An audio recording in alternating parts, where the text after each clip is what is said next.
Welcome to the Learning Pines YouTube. We hope this video helps. You begin by confirming the only way label instructions and safety limits so you apply correctly. Next, clear the zone, people, pets, and exposed food, then open a window or door to provide fresh air. Once done, shake the can for 10-15 seconds to mix propellant and active ingredient, and perform a brief 1 to 2 second spray test to confirm the nozzle works.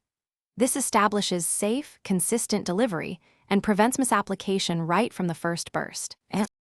You now execute targeted sprays to maximize knockdown while minimizing exposure.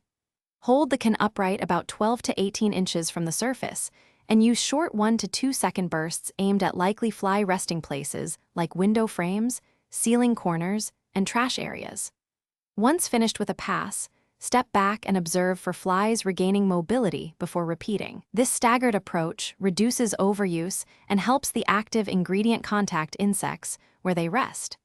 Make sure to avoid spraying open food or people. You finish by allowing the product to dwell the label-specified time so residues act, then ventilate thoroughly until odors are gone. Once safe, wipe treated surfaces only after the interval indicated on the can and store the container upright in a cool, dry, locked spot away from heat. If you encounter problems, such as clogging or weak spray, make sure to clear the nozzle with a small pin and test. If output remains poor or the can is dented, replace it to ensure proper performance and safety. Thanks for watching.